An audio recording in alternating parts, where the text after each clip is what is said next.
Well,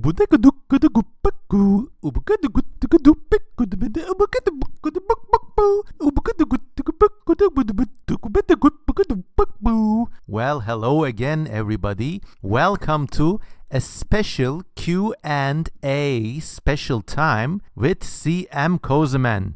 This is one of the several ways you can get your bespoke questions answered by yours truly on YouTube, and there are a couple of ways. If you just email me a list of questions and then agree to support me on patreon.com or on buymeacoffee.com, I can do bespoke videos like that. This is what happened for this case, obviously. Or if you enroll to my open question time Q&A session on Patreon after giving a donation from your heart's content, of course, you can ask questions there. And when the time comes, I will answer all of those questions in batches. And when I do those answers, there will be pictures and slideshows and shit. So it will be fun. Anyways, without much ado, let's go with this session. First of all, I would like to thank Berend Kikkert for these questions. I understand they are part of a school project. So if you've been following this channel, you know time and again I do questions like this. They used to be fully free, but unfortunately now the travails of life have necessitated me to, charge a little extra for them. And it could be something as little as $1 a day or just one coffee from buymeacoffee.com. Plus, we also have merchandise in our channel. The CM Kozeman merch store is out there. All of these links are below. And once again, let's go.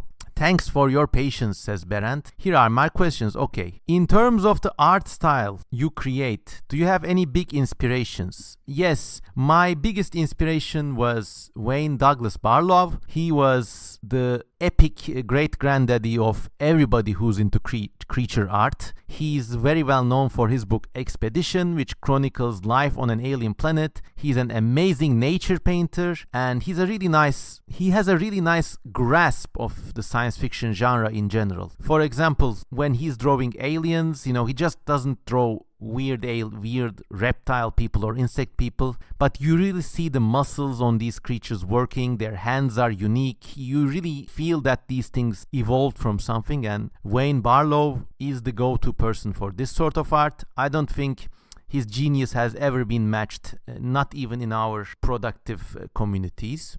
Then one of my other inspirations is H.R. Giger, the dark artist who's best known for designing the creature in Alien. And when I was younger, I read Giger's books about his design work on the Alien movies. And so these books are really amazing. They got all this concept art, all these paintings and stuff. Plus, they're accompanied by Giger's own journals about the film design process. So he shows you a painting and he says, like, I worked for 8 hours without sleeping, and then at the end of the week my concept was scrapped. I'm furious. It's like you really feel like you're reading a real person's memoirs. And even though my art style is quite different from Giger's, I think he was a real big inspiration in terms of just the kind of person to be honest. Plus he liked cats. That's a nice thing. So Giger, Barlow, there are a few others, of course. I think you can also count Moebius, the line art master, mostly known for his fantastic comics. You also have some artists who are not into speculative evolution. For example, there's this one guy called Toshio Saeki, who was a big inspiration for me. Toshio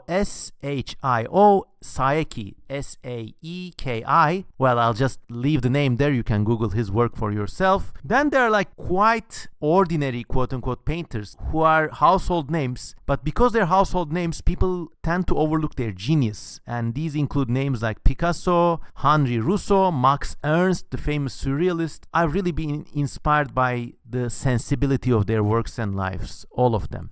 Okay, question 2 from Berend. I read you studied in visual communication and visual arts, and then you did your master's for documentary film and media studies. How do you think this helped you in the art that you create today? Well, my education life is a bit of a mess. I was quitting Ivy League schools before it was cool in the Silicon Valley. I was accepted to Cornell University in the States, in Ithaca, New York. And after something like 2 years, I felt homesick, and I enrolled into what in effect was like an American second-tier college located in Turkey. There I studied visual arts and communication design. I learned how to paint on canvas. Even though I was drawing and painting before, I learned how to, for example, create proposals for galleries, create press releases. I learned how to code in HTML, and in the year 2005, that was a big skill to have. I learned how to communicate my shit. So you first you do shit, then you communicate your stuff. So I think that line of education really helped me along that way. Then my master's was in Goldsmiths College in the UK, and I studied under Sarah Kember. That's Sarah Kember.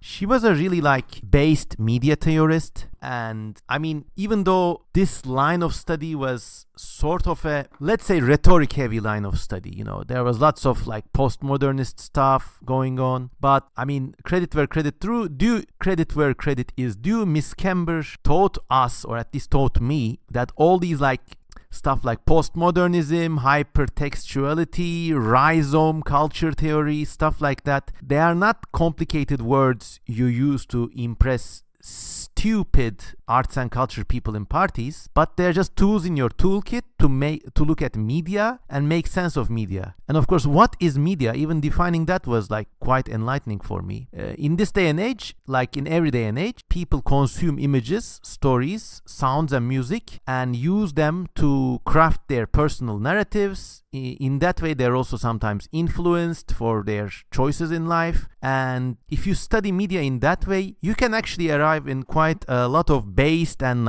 eye-opening revelations about just how the world works. For example, I mean, just to give you a little example, in the country I live in, a lot of Gen Z people say this. They have this phrase which is called "Aynen," which is the same as "right on, bro." So when somebody says "Oh, I think the rent is too high" or something, all the Gen Zers go "Aynen, aynen, aynen, right, that's right." And a lot of people pass this off as these young people are so stupid, they're so dumb, all they know is how to say right on, they don't have an original thought in your minds. But then, with an understanding of media theory, you could go in and say something like, well, are they really dumb, or is this another manifestation of the age of Twitter, where you have retweet, and in even the most complicated and erudite of you is also going aynen on social media, retweeting other stuff. So why are you surprised when it becomes a niche colloquialism in Gen Z speak in a certain weird part of the world? This is the angle that a proper media study can give you. And well, I'm always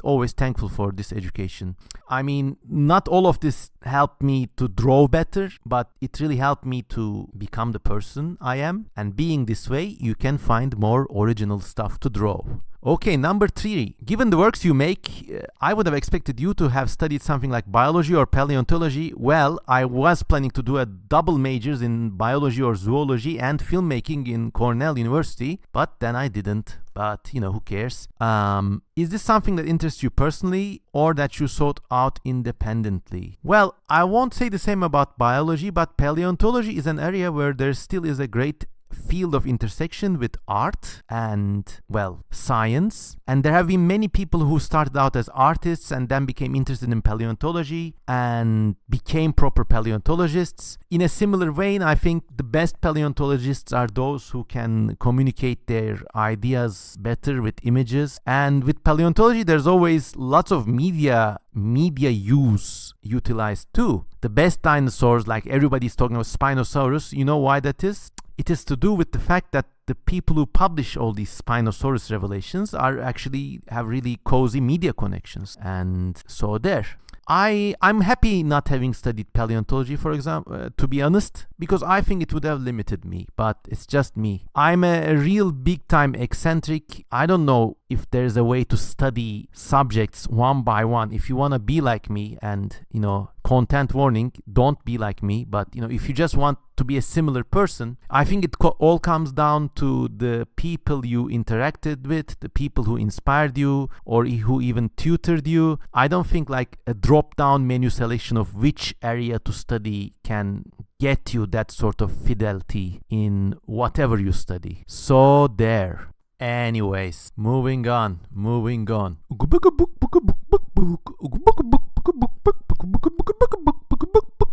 Do you like my progress music? More questions. What drew you into the work you do today? I'm first of all really honored that you consider what I am doing as work. Let's break that down. What am I doing today? I have my books. I have All Tomorrows, the recently famous future grimdark history of humanity. I have creature design projects such as Snaiad. Those are my like magnum opus works I'm working on at the moment. I then have my YouTube channel, which has really become a nice part of my life as of late. So I think I can count that as my work. I have my surreal paintings, which has been part of my life for the last 20 years almost. Then I have my day job, which I guess also counts as work, and I have several day jobs actually. Then I have these other history books which I keep writing like once every 2 years, but since the last 2 years they're kind of on hold because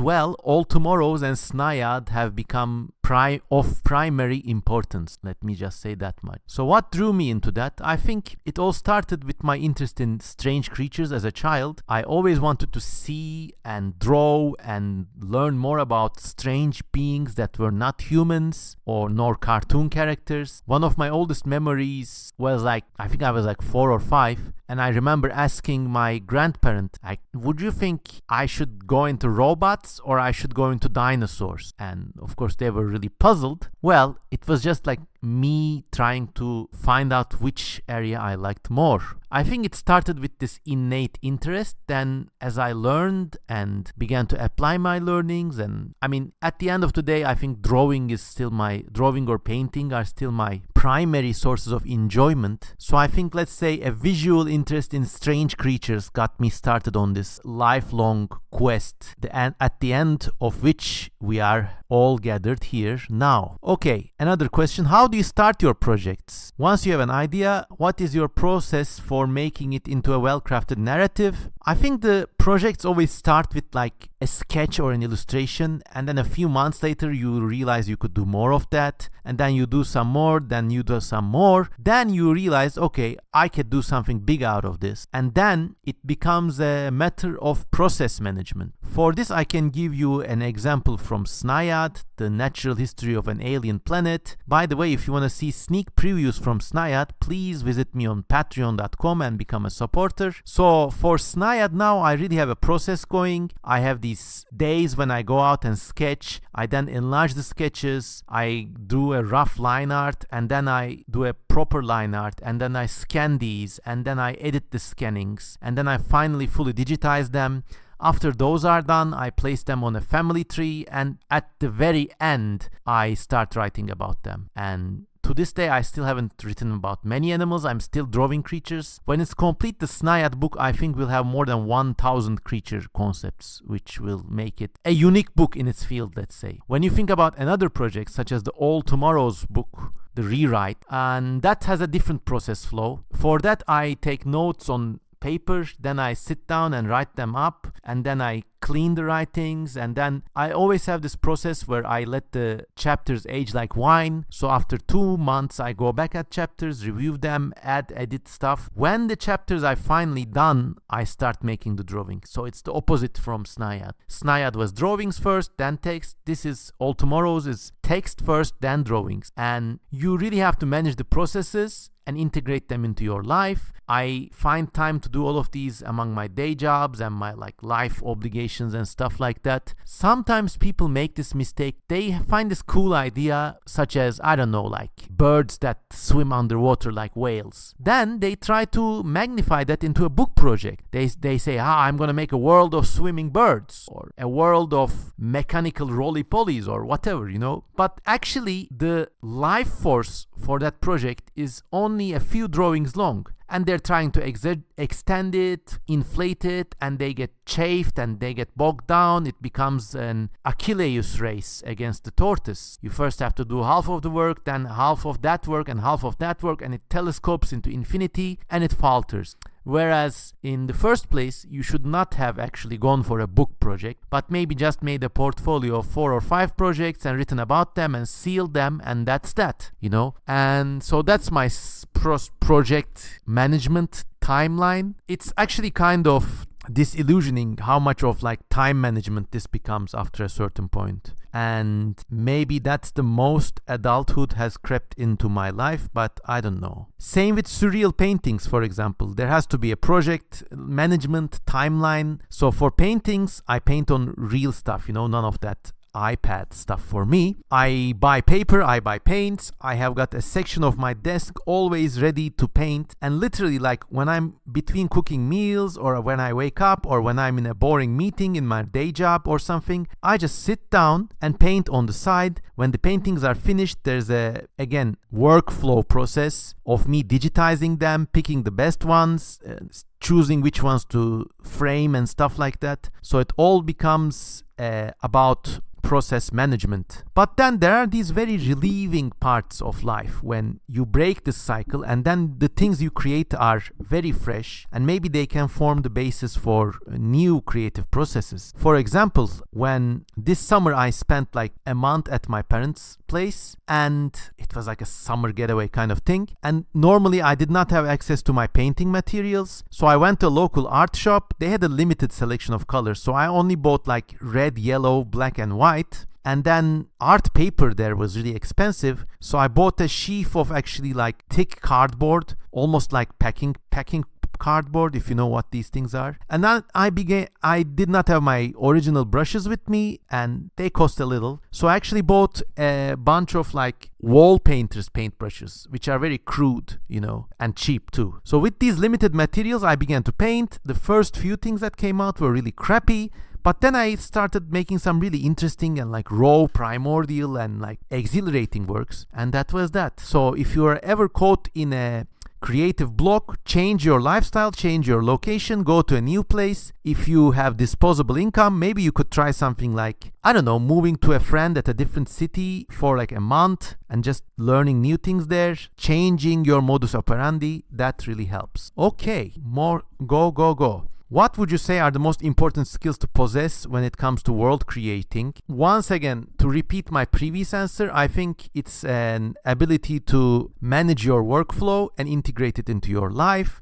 After that, things like scientific veracity or even art itself you can learn. But I think the most important skill is to manage what you're doing, because if you're making a world creation project, it's a big hurdle, you know, and you gotta be mentally and technically and maybe also financially be prepared for a long haul. You know, you're not gonna make creature drawings for a year. You're actually gonna be busy with this for like 5 years or even a decade. So I think like personal time and talent management is a seriously underrated part of this, the skill to create a world. When you're working on a project, do you also seek feedback from others? If so, what questions do you ask? That's a nice thing. I think many young people ask feedback like that from me, and I give it to the best of my ability. I do show them to some people I like, but usually these are like family members or like a few select creative people, such as, for me, one of them has to be John Conway, the great pterosaur artist and a great personal friend. I show them to a select few people, and if they like it, then, you know, it's a good thing. Sometimes also like reactions from people who are not in this scene also really matter. I had basically years back, I had a very magnanimous boss figure who was also like a father figure. I used to work in his advertising agency, and then I was also using that agency, part of the workspace, to paint. And, you know, this guy just let me hang around the office when I didn't even have any work to do and paint. And, you know, that was really magnanimous and like great of him, you know. And I remember when I showed things from like Snayad or some of my paintings from me that I've been doing, this guy did not, of course he was an advertiser, so he had an eye for aesthetic, but he did not know creature design a lot, but he said this one's nice. And sometimes, you know, his keen eye, you know, it really, so an external look can also help. But I don't seek very detailed, like, do you like this? No? Okay. Sometimes people give unsolicited feedback, which also helps. So yeah.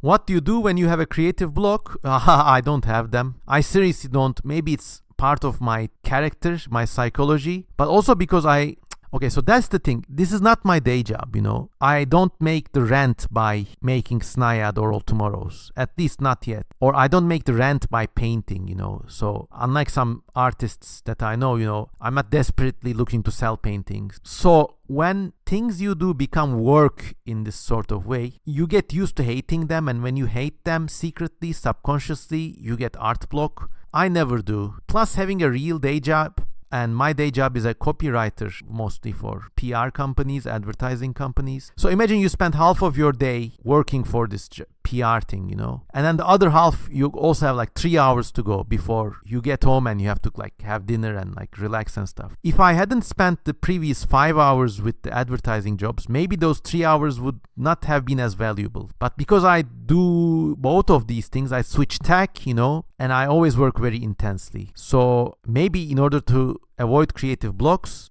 don't do it for a living. How do you know when you're done, comes the question. Technically, you could keep working on a project forever, but of course you don't. Well, it's very hard to know when you're done. For my history books that I wrote before Snayad or All Tomorrows, the recent versions, I knew what the book was going to be about. I make a list of chapters, and when all the chapters are done, I read them, reread them. I have 2 passes, try to catch all the typos. When that's done, that's done. But when it's a personal project like All Tomorrows or Snayad, it's potentially infinite. I am very close to finishing both books, but I think in 10 years I will want to do them again and again. It's a bit like Hideaki Anno and his signature TV series Evangelion. And in Evangelion, started out as a TV series, then he was disappointed with them, he had things to correct, so he remade them as a series of movies, and so now there are like successive iterations of Evangelion. So I think it's gonna be like that for me, at least for my passion projects, All Tomorrows and Snayad. What are some of the most common mistakes you see beginners make in their own speculative evolution projects? This is all about having fun, so nothing I see is a mistake. Maybe if you're really pressed to find a mistake, it could be like conflating a simple idea into a world and then getting bored with it. And, you don't have to be a maker of world projects. You could make these sketches or like these single or like several paintings long idea write-ups. And that's that. You could write articles instead of books first. Learn to walk before you run. Maybe that's a critique. But other than that, I don't have any critiques. Some people say, these creatures are wrong or whatever. Sort of. A world in which some kid is just having fun designing wrong creatures is infinitely better than a world in which that kid is not drawing creatures. So don't be so pedantic about it. Another question, if you were to take a look at some of your most famous works like All Tomorrows or All Yesterdays, would there be something you change about them? For All Tomorrows, yes, that's why I am rewriting the whole book.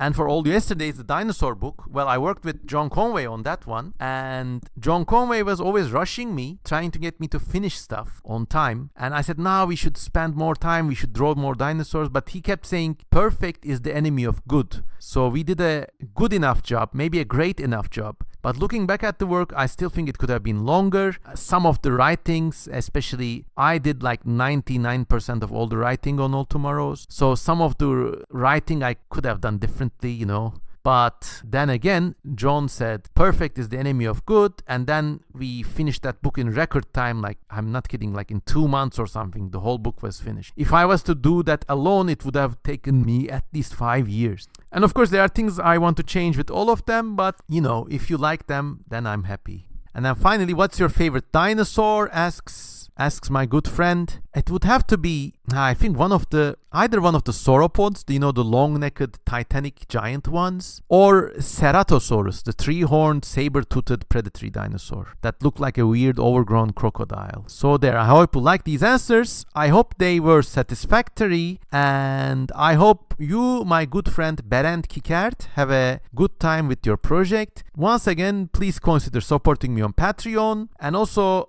if you want to get to know me, find my email address on my website, shoot me a question, and I'll tell you how to support me. Buy me a coffee, go to the merch store. Really, it always helps out. And as always, have a nice day. Goodbye. I'll see